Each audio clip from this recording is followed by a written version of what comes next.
The Trumpet Daily is presented by Stephen Flurry.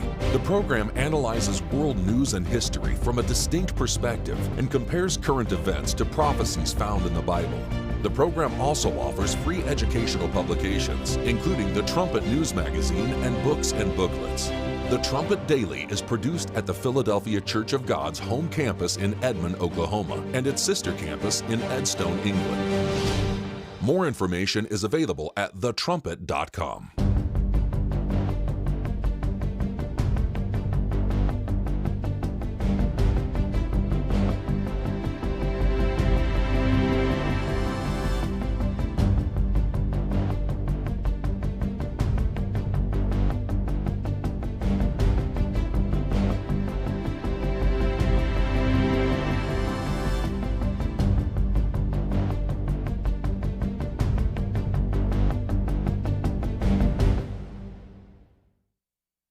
The Trumpet Daily program begins right now.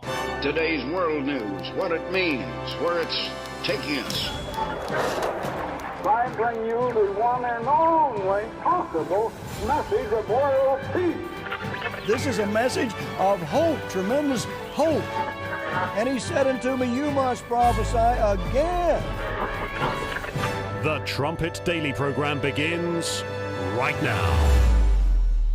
As you know perfectly well, I'm a journalist and a reporter, and I follow the facts. Russia hacking the election to elect Trump is the end of our democracy. Votes were definitely affected. Russia hacked the election to tilt it to Mr. Trump. The Russians definitively hacked the election. Russia did hack the election. No doubt. The Russians hacked the election. Yes. Russia hacked the election. Fact, Russia hacked the election. President-elect Donald Trump still not sounding convinced that Russia hacked the election. Russia interfered in the 2016 election. With him, all roads lead to Putin. The Russians were, in fact, aiming to help Donald Trump in the election. There was this elaborate and intricate web of connections and contacts between Donald Trump's campaign in 2016 and Russia. That has now been borne out by ample evidence. President Trump says he still wonders if the Russians hacked the election. If you can get him to accept that Russia hacked the election, see if you can get him to accept who won the Civil War. If he admits it, it casts a shadow on his victory over Hillary Clinton. Russia Hacked the election, and Russia is doing it again now. You can run the best campaign. You can even become the nominee. And you can have the election stolen from you. The Kremlin, meaning Putin and the Russian government, are directing the attacks, the hacking on American accounts to influence our election. There's no doubt that the Russians did interfere in the election. And I think the interference, although not yet quantified, if fully investigated, would show that Trump didn't actually win the election in 2016. He lost the election, and he was put into office because the Russians interfered. You win with Russian interference, though. That's a real I'm thing. scared about in 2020. But rightly. Because I think he's an illegitimate president that didn't really win. Trump knows he's an illegitimate president. The president or elect, although legally elected, is not legitimate. We have a president who, if in fact it is proven, has been assisted by the Russians and may in fact not be a legitimate president. Do you believe Trump is a legitimate president? What I believe is that there's no question that the outcome of this election was affected by the Russian interference. So yes, I believe that the president is compromised by the Russians. It's stunning to see, in this day and age, a tyrant roll into a country. This is the same tyrant who attacked our democracy in 2016. Russia hacked the election. Let's be clear, Russia hacked the election definitively. I don't know what the Russians have on President Trump, whether it's personal, whether it's political, whether it's financial. I don't know what it is. You think they have something on him? But there's no other explaining why this president of the United States is such a handmaiden of Putin. The director of national intelligence, the head of the National Security Agency, the head of the FBI, all of these intelligence experts saying Russia hacked the election. Who knows what a second term will be like? I think we do know. It will be Moscow's for the taking. We will all learn to speak Russian. This is about the Constitution of the United States. And it's important for the president to know and Putin to know, the American voters in America should decide who our president is, not Vladimir Putin in Russia. Vladimir Putin, he pulled it off. That was a blast from the past.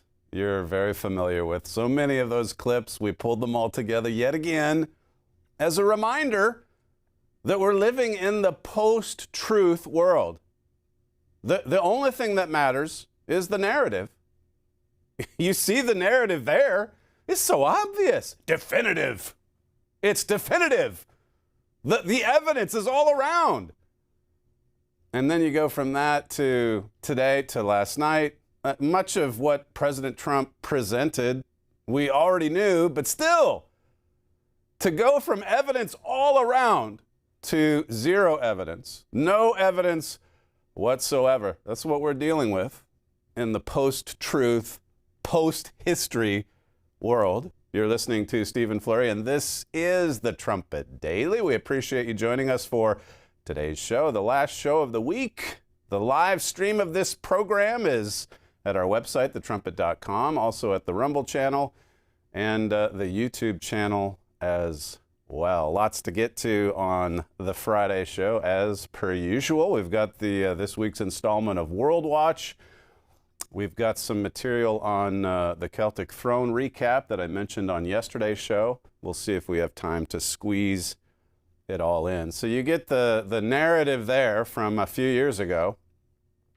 And then you get the response to President Trump's speech last night. Here's clip 13.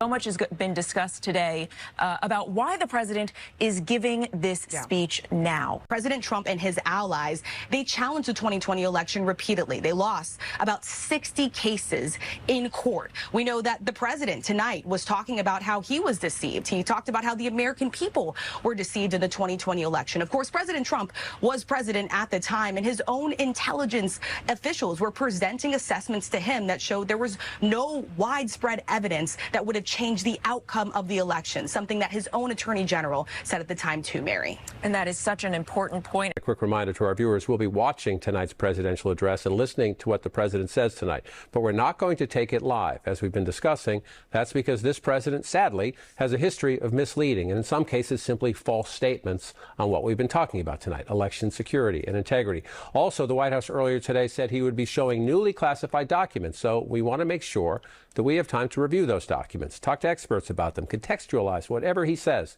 or shows before airing it. But if there is news, we will bring it to you ASAP. So tell me about the speech last night. What did he accomplish? What did he not accomplish? And was he really just trying to lay the predicate for trying to rig the November election? Let me just start by asking you what you made of the president's speech tonight.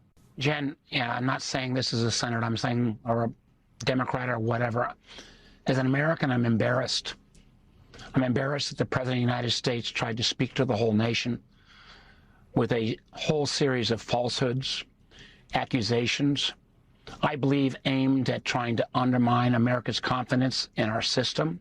No, I can't. And now he's declassified. Now he's classified a bunch of documents that basically prove that what Robert Mueller said in 2016, which was there was no collusion between the two of them, but also that the Russians had intervened in the election on Donald Trump's behalf, and that it just happened again in 2020. The Russians like Donald Trump. They want him to win. They're on his side. That's what these documents prove with respect to Russia. A lot of the stuff that's in these documents, primary material, just supports the opposite. It supports the idea that Russia was the primary actor here trying to interfere with the elections.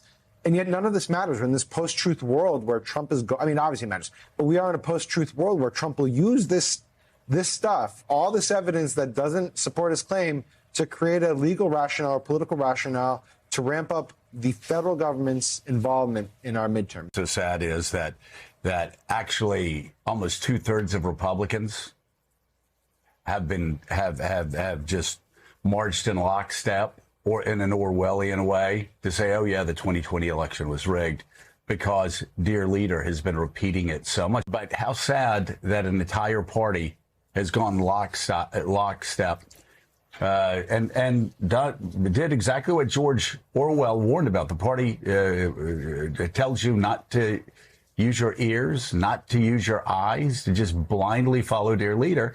And this is where it leads you. It leads you down a pack of lies. Good luck with that. I think they know they're boxed in here. They're being exposed. And yet you know their response is going to be exactly as that.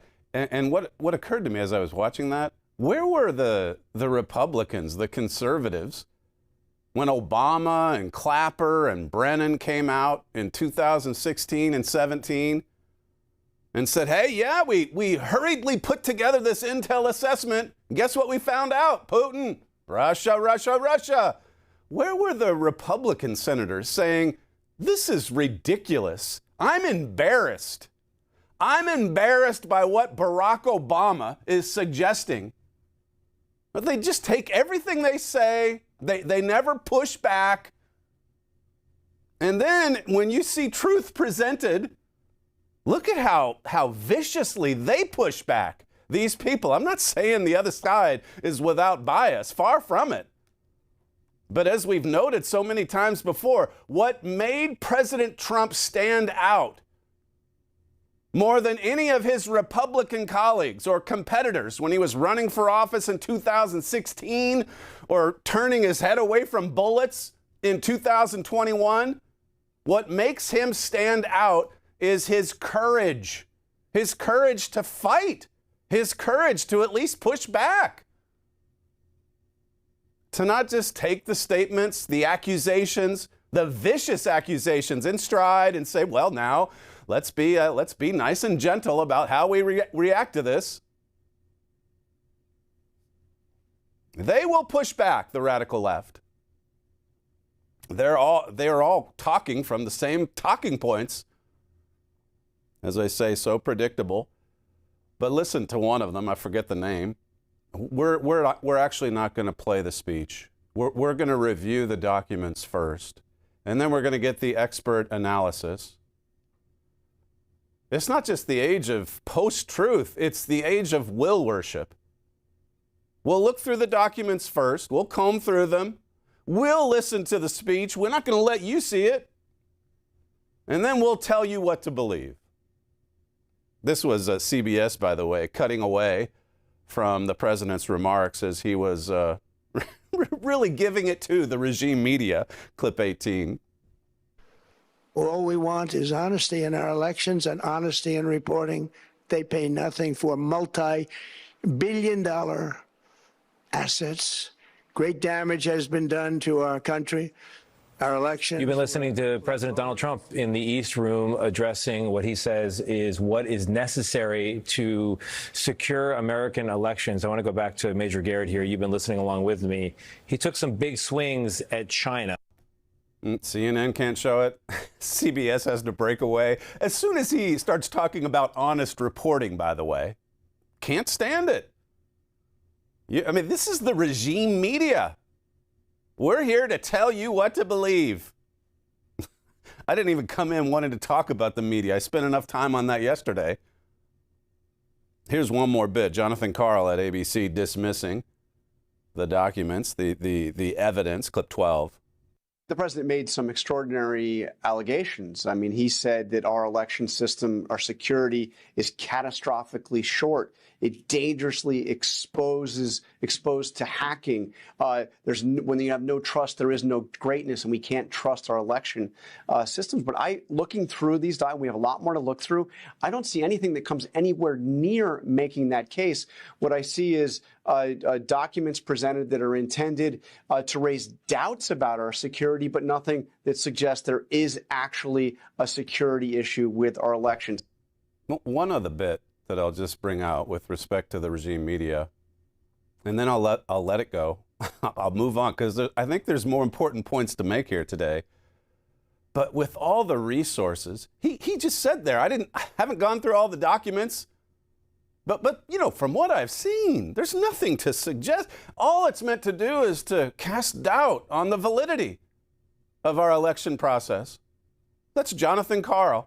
But given all of the resources, ABC, CNN, NBC, MS Now, think about what good they could do if they weren't so deranged. Trump derangement syndrome, as I said yesterday. Every subject, every topic, every item on the agenda is viewed through that lens. And so you get will worship. And so you don't get the truth. A few of the headlines. The Wall Street Journal says, Trump said the records show wrongdoing by China, alleging that its government acquired 220 million U.S. voter files beginning in the 2020 election cycle. Says the data loss presents an unprecedented election security nightmare. So I guess whether you're looking at it from the right or the left, you get the arguing today. Well, these are just files that are publicly available. What's the big deal?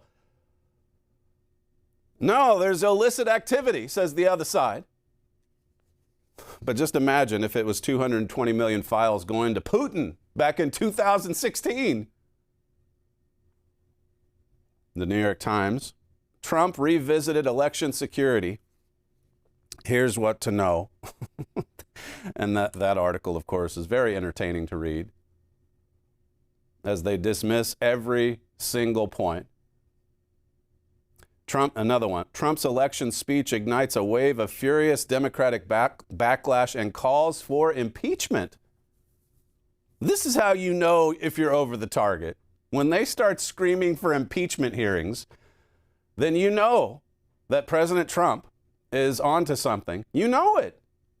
When he gets close to the truth, when he gets close to exposing these corrupt, treasonous agents, one of them, I'll get to it in a second, one of them in the deep state said, yeah, we're running a shadow government.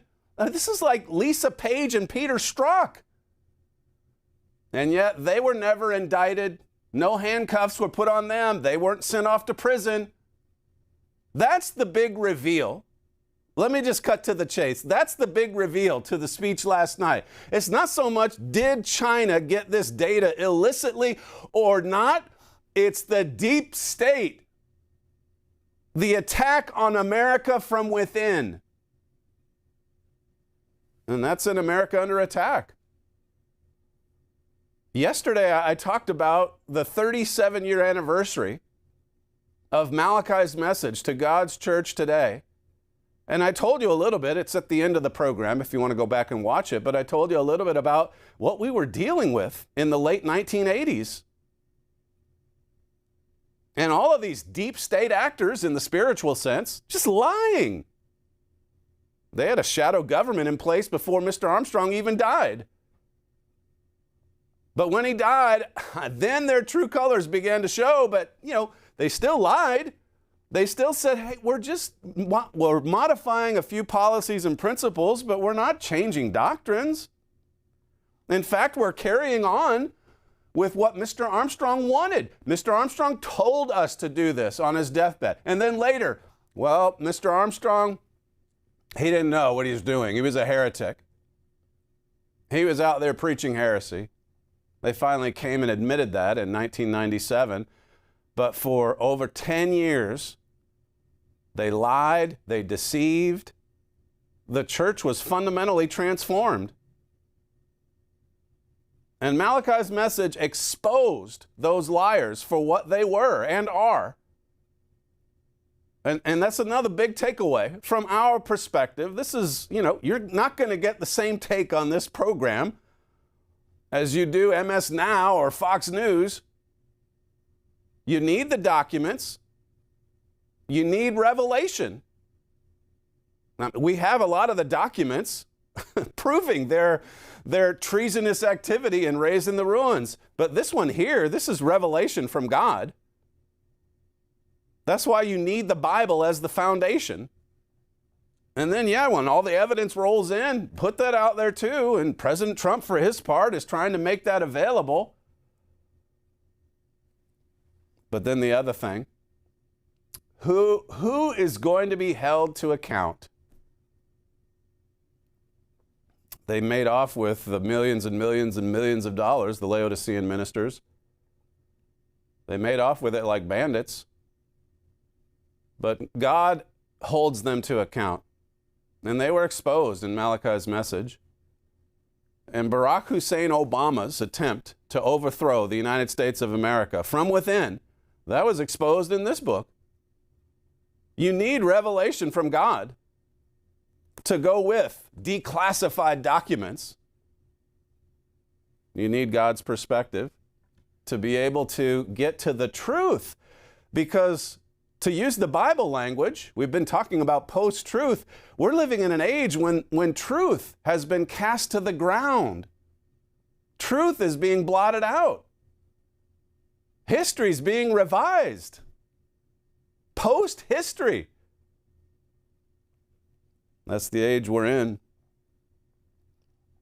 This one from, I forget the source, the news media at NBC, ABC, and CNN decided in advance that President Trump could not be trusted to tell the truth about the Titanic hitting America's election iceberg.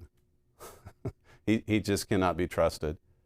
So they're giving him the same, over one speech, they're giving him the same treatment that they did on January, January 8th, 2021. Blot him out. Michelle Obama getting on the phone, telling Zuckerberg and all the social media titans, you got to cancel his accounts. Same way they did with Hunter's laptop. Just blot out the New York Post. Because the laptop, remember this? The laptop is Russian disinformation. And you know why we know this? Well, because the intel community told us. Something like 50 guys signed a document saying it's Russian disinformation, including Brennan. And now all that you hear is, yeah, but it's okay. The intel community, they agreed on the text for the speech last night, but you have to remember, it's Trump's intel community, and they can't be trusted. So there you go. It's all about the narrative, isn't it? They decide in advance that they can't let you see it, at least on their network. We've got to look at the documents first and make sure, and then get the expert analysis, because the experts are right. They're always right. And if the deep state people were preventing Trump from seeing some information in his daily briefs, well, then so be it. That's their job. And they are not political whatsoever. Post-truth.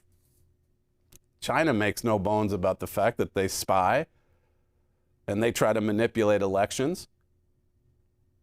So as I say, some of this wasn't exactly new revelation last night.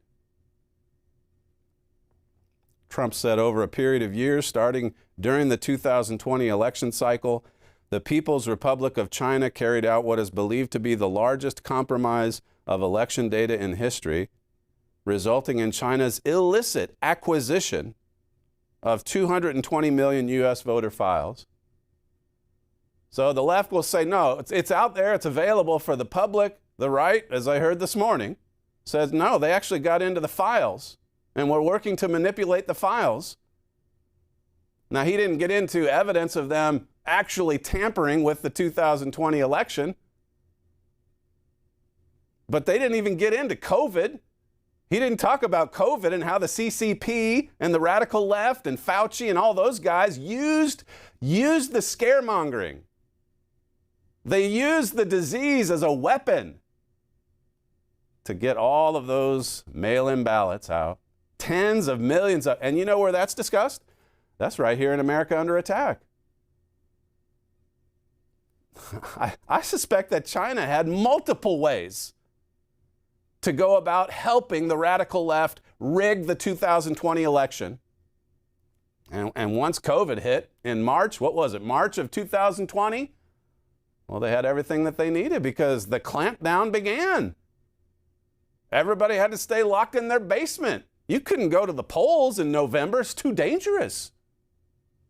So we'll just put the ballots everywhere. And then we'll have ballot harvesters everywhere. And we'll have the mules everywhere, stuffing the ballot boxes everywhere, especially in the swing states. That was exposed in Dinesh D'Souza's documentary. But what did Scarborough think about that? No evidence. Okay, got it. No evidence, no evidence, no evidence. The evidence is all around. 278,000 non-citizens registered to vote in U.S. elections. And I've already heard multiple regime media outlets say, but 278,000 out of how many millions? That's a sliver. The translation is, we can deal with a little bit of cheating. This is the biggest takeaway. Our news gatherers wrote, reasonable people will disagree about the credibility or importance of a piece of intelligence. These agencies cannot pass absolutely everything on to the president. It would be a fire hose of data. So the radical left is saying, of course, the intel community has to be selective with what goes into the president's daily briefings. And then I heard one yesterday that said a lot of the information that they have is not even the truth. So Of course they're not going to just throw everything out there. Now, you see, that's why everything has to be kept confidential. So that we in the regime media can tell you what the truth is. And then, well, now the documents start coming out. Contradicts their narrative, and you see their reaction. Their heads explode. This summary here. They do need to filter out unreliable or unimportant information, but that's not what happened here. Consider these exchanges. These are internal communications revealed yesterday. These are deep state communications.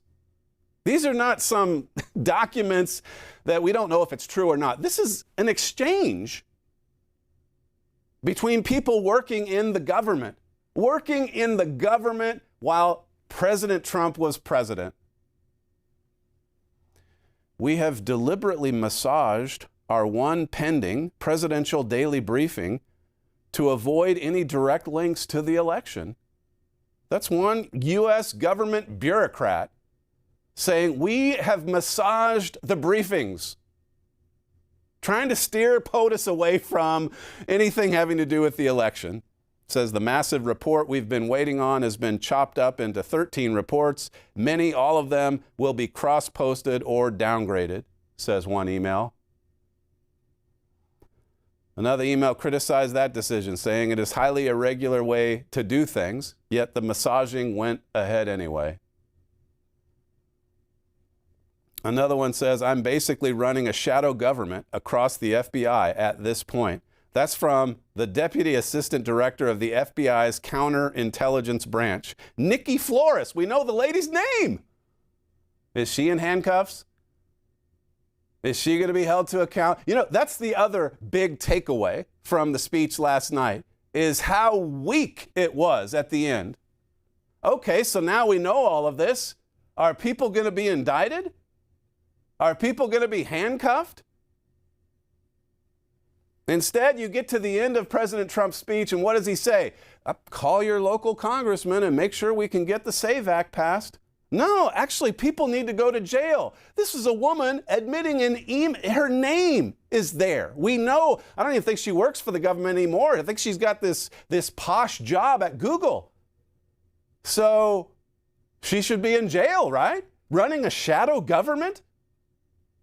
While President Trump was the President of the United States, massaging away all the material, all the documents, all the evidence. How do you suppose those talking heads would react to someone saying during the Obama years, yeah, I'm basically having to run a shadow government here to keep this man from radically transforming the United States of America? I mean, given what Obama's objective was, it's shocking that there weren't more in the so-called deep state that actually did say those kinds of things. We have to stop him. He's shredding the Constitution. Did anyone say that? If anyone thought that, they would have been terrified, absolutely terrified at the thought of saying it openly about the dear leader. You can't do that, because they'll come after you. They'll put you in jail. Look at what they did with President Trump. They tried to put him in prison for estimating the worth of Mar-a-Lago. And then they tried to assassinate him. So let's talk about whether or not these people would be willing to do something as nefarious as rig a U.S. election. Well, just read through this book. Now that President Trump is back, we don't refer to it enough. But the big reveal, the two big reveals last night.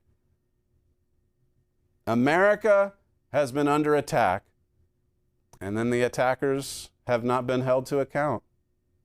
Now they can talk openly about shadow government this and massaging the presidential briefings this, and it's no problem. In fact, they can create a fake Russia collusion hoax and get away with it. They can tell you Hunter's laptop is Russian disinformation and keep telling the lie. Well, how long did it go? 18 months before they finally, the regime media finally said, okay, yeah, it actually did belong to Hunter. 18, but see, that's why the comment I made yesterday, it's ancient history, or it was in a clip. That's why they lie and they put it off for as long as it's just like the Tkachs did. No, God's just opening our minds. We're just seeing things a little more deeply, but we're following right in the steps of Herbert Armstrong. And then 11 years later, they admit what they did. Because by that point, it's ancient history. You hear people say today, you can't go back and relive, even some of the people who support President Trump on Bannon's show today. Listen, Trump didn't say we need to relitigate this. And that's the problem. It's weak. Yeah, go back and litigate it. If the courts dismissed it 5-6 years ago, well, if you've got more evidence now, go back and relitigate it. But he's not saying that. That would be too strong. What is he saying? What is the big takeaway from his standpoint? It's call your local congressman. Really? That's the takeaway? After you lay all of this out there?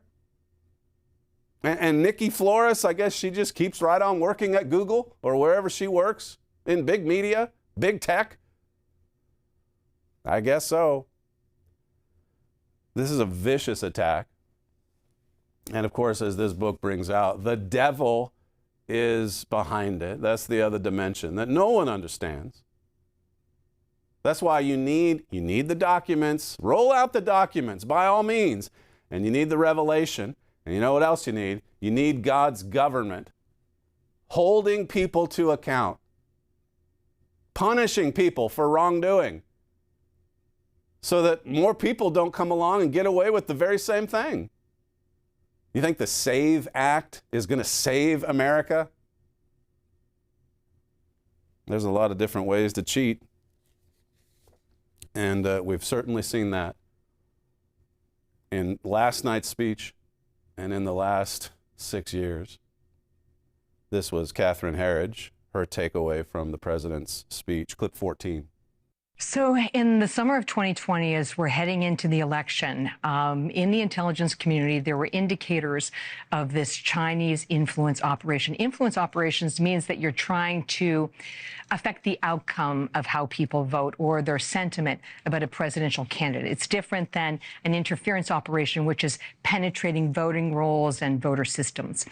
And this whistleblower was raising the alarm about the influence operation, and then suddenly it all was suppressed.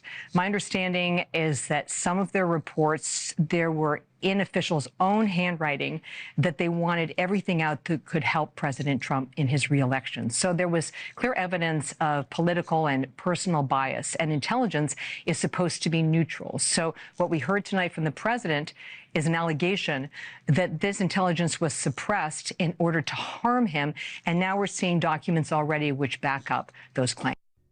Yeah, we're seeing the documents now. Okay, so China didn't penetrate the election, but it was trying to influence it. And then you had the influencers in the deep state trying to keep President Trump from seeing that information. Can't do anything or say anything in his briefings that would make him think that they're trying to come after me illegally.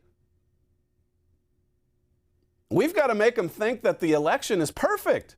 That's what Chris Krebs said after the fact. What about all those people, by the way, who said it was perfect? Just the 278,000 illegals on the voter rolls, to say nothing of all the dead people. This is just the tip of the iceberg. You know this. They suppressed it. That's criminal. That's criminal behavior for sure. But then, maybe I'll just get out of the deep state now and go off and work in Silicon Valley, make millions there. This is John Solomon's take. Clip 10. What's important about tonight is to understand actionable intelligence, things that actually affected our security of our elections were not being told to the president. They were not being told to Congress. Policymakers couldn't make a decision because bureaucrats decided they were more important than a president or a congressman. And I'm very concerned about that ethos, because if it does it in elections, what about a foreign power, a war? What if someone doesn't want to tell the president about something else? There's a cultural stain in the intelligence community that this data shows. Now, we're going to have to go back and look at other issues and see if this was a pattern in other forms of intelligence. Some of the information that we found, the intelligence chiefs themselves said, I didn't know about this. First time I'm seeing it. I should have known about it. I think that's where this mystery starts next, or where it goes next. We need to figure out how actionable intelligence, things that are important, aren't getting to the people who should have it under the Constitution, the people entrusted with our security, the president and Congress. Then we have to figure out why would a case like the one the president mentioned in Michigan not get prosecuted. Then we have to understand, why did we go 6 years with election machines that people knew were vulnerable? I just heard Mark Warner said, oh, I knew the machines were vulnerable. Well, what'd you do for the last 6 years? Earn your salary in the Senate. Go get them fixed. Those are the things that are really troubling. And the truth of the matter is, most of the briefings that the president got didn't have any of this in there. There's one document I saw. It's like 39 really important things that the intelligence community found about China and election meddling in 2020. Only 5 were ever briefed to a president. Only 5. That means 34 very important things, things that the CIA thought were important. They were being suppressed from a president. That is criminal from a national security standpoint. And probably criminal as well from a judicial standpoint. But either way, all the bad guys got away with it, didn't they? It just shows you how honest and truthful those statements were going back to 2015 and 16, when President Trump was talking about the deep state, the swamp. And by the way, China. He spent a lot of time talking about China and how it was an enemy of America. He was spot on in the way he campaigned. And here he came from no political background whatsoever, other than that he certainly worked with a lot of politicians, but he was never a politician himself. It's remarkable. It's like my father says in Great Again. He does have a special ability to identify evil. Now, you put that together with, as I say, revelation from God. But even there, it takes the government of God, doesn't it? It takes law enforcement to crack down on this evil, or else the situation just worsens. And that's what we're looking at. The fact that you can't even get half in Congress to agree to the SAVE Act. And now here comes this desperate plea from the president to try to get you to call your local congressman in the hope that we can just get it across the finish line somehow. And John Thune and all of those people watering it down. That's probably what'll happen. It'll get watered down to where it's really nothing. It doesn't have any teeth behind it. And then it'll stagger across the finish line, and everybody can celebrate. We did it. We did it. From here on out, every election is going to be secure. Listen to President Trump from last night. This is clip 1. Over a period of years, starting during the 2020 election cycle, the People's Republic of China carried out what is believed to be the largest compromise of election data in history, resulting in China's illicit acquisition of 220 million U.S. voter files. That information includes names, addresses, phone numbers, political party preferences, and other sensitive data that would be needed to register to vote and engage in other nefarious activities, which is exactly what was happening. This data loss presents an unprecedented election security nightmare. The intelligence even shows that China assigned a data exploitation unit specifically to this new project. Now, to be sure, you have to connect some dots here, but it's not difficult. what they had to do to tie him to Russia and Putin in 2016. They had to rely on the Steele dossier, which was just lie from beginning to end. They had to try to connect him to Putin. And then with this, just step back for a moment. Look at Hunter Biden. He's traveling with his dad to China, even when he was vice president under the dear leader, Barack Obama. And here they were just lining their pockets with Chinese money. Well, in the case of the Bidens, they lined it with Russian money too. And it goes right across the aisles, doesn't it? All of these politicians beholden to China. The McConnell, he just recently was hospitalized, and his wife's in China talking to all these officials in China. It's unbelievable. The amount of Chinese money and influence that flows through Washington, it's mind-boggling. What's the guy's name? Peter Schwarzer, I think his name is. Entire books have been read about this. Politicians have been caught literally sleeping with the Chinese enemy, okay? Or being spied upon by a Chinese driver. And so, as I'm saying, how plausible is it that given all of the influence, the CCP influence in Washington, you think they'd like to manipulate the election? And if they're caught doing it, even just trying to influence it, you think it would be wise for the deep state to say, you know what, we better make sure that President Trump is aware of this, because after all, he's the president of the United States. No, instead they conceal it. You heard John Solomon just say right there. 39 important points on Chinese meddling, and they saw fit to just tell the president 5 of them. Shocking. This is from American Thinker. Government intelligence goes through the Chinese influence point. The second point, it says, government intelligence operatives were fully aware of China's massive election actions, but suppressed or downplayed the information about foreign interference in an American election. Here again, just contrast this with what happened in 2016 and 17, where they invented this assessment to say that Russia meddled, that Russia influenced it. And then you heard the cold open at the start. It didn't take any evidence whatsoever for Jake Tapper and company to run with that. It's all about the narrative. Every single bit of it.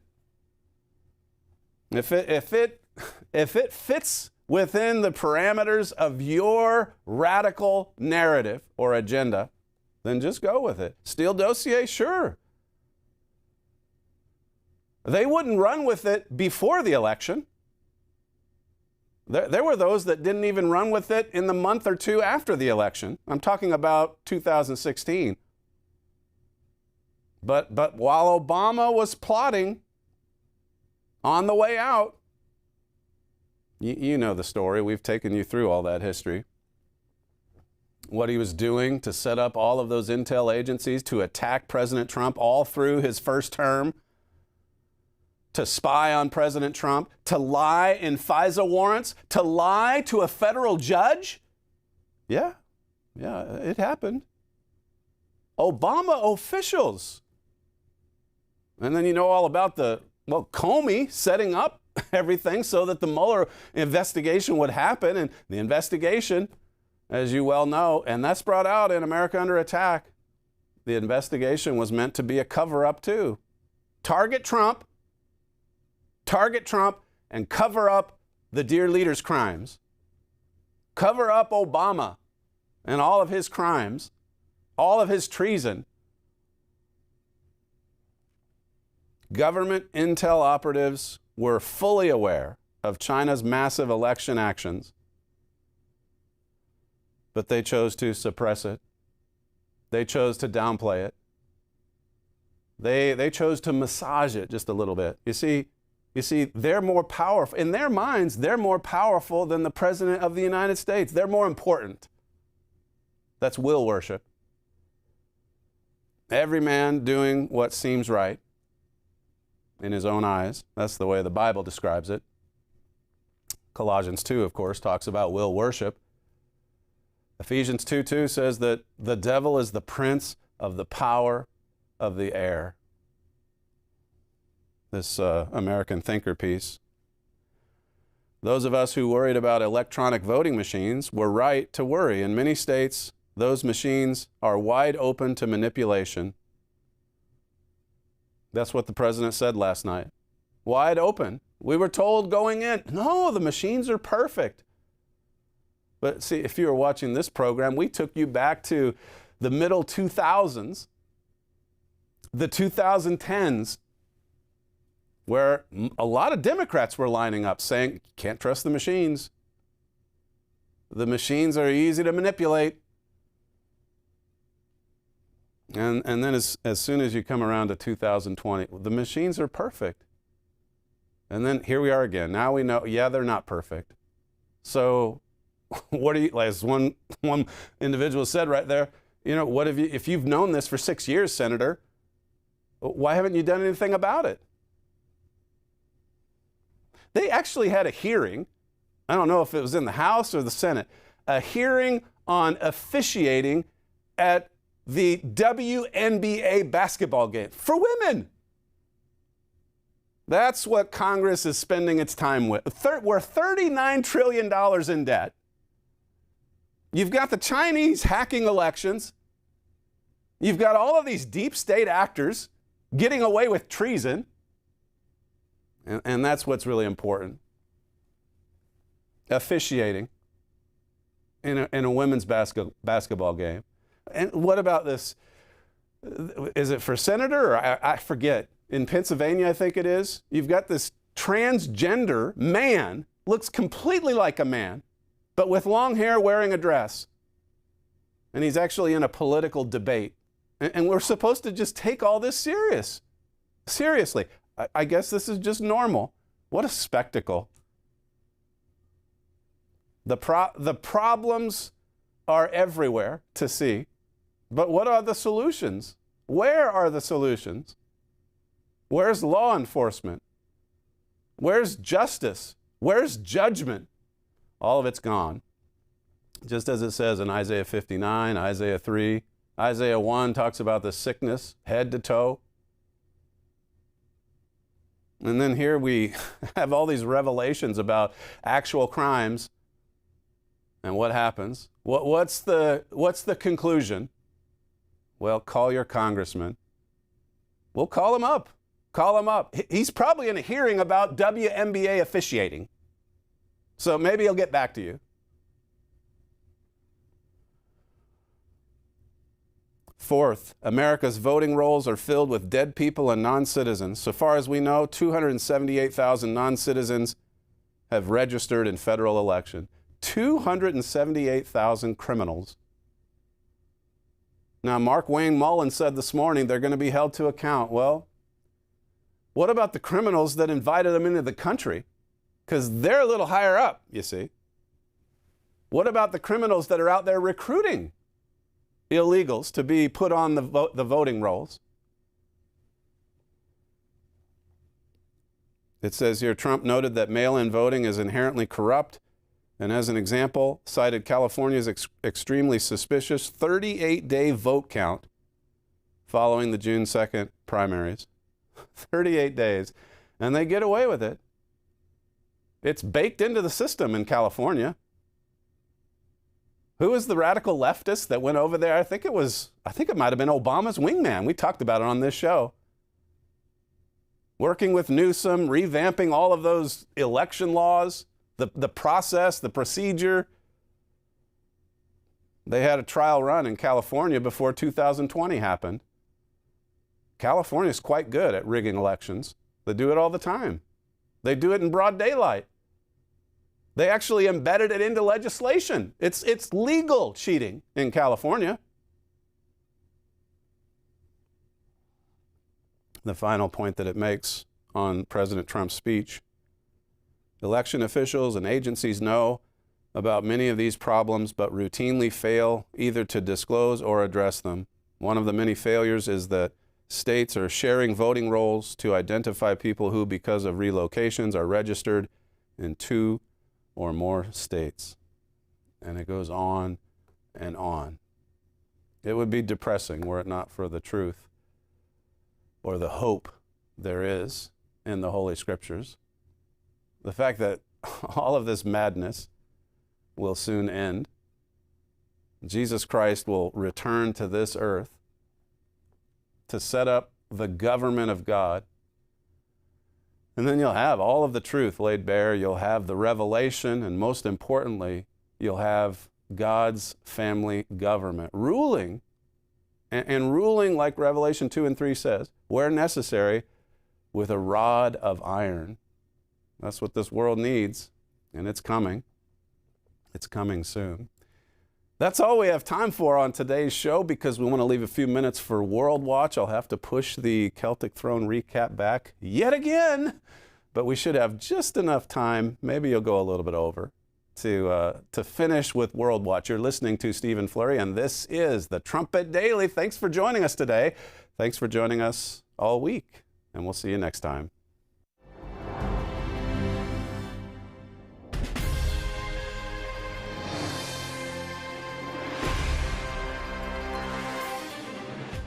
Germany is using Norway to conquer space, and the partnership stretches far beyond rockets. German startup Isar Aerospace will launch imaging satellites for Planet Labs Germany from Norway's Andøya spaceport as early as this year. The German military is secretly planning up to 1,200 satellites in the next few years, Handelsblatt reported on July 7th.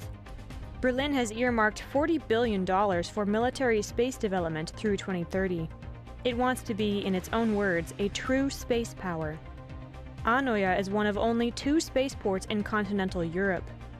Norway and Germany signed a space cooperation mandate on April 28th, and Chancellor Friedrich Merz's first state visit to Norway in March was to the spaceport. Germany is Norway's closest and most important partner in the EU, says Norway's defense minister, who also said he talks to his German counterpart more than any other. Bible prophecy warns that a German-led European superpower would rise against the United States and Britain in the end time. This partnership between Germany and Norway is one more example of Europe uniting under Germany's lead. To learn more, read Trumpet Editor-in-Chief Gerald Flurry's article, Germany is Arming for World War III. French President Emmanuel Macron commenced a state visit to Damascus July 6th, actively working to restore France's historic links to Syria. Macron became the first Western leader in Syria since the overthrow of the Assad regime in 2024. The 2 countries agreed to exchange ambassadors and signed cooperation agreements in finance, transport, and healthcare. Also, French shipping group CMA CGM signed a deal to manage air cargo freight at Damascus's international airport. Syria, like Lebanon, Morocco, Algeria, and Tunisia, was once part of the French colonial empire.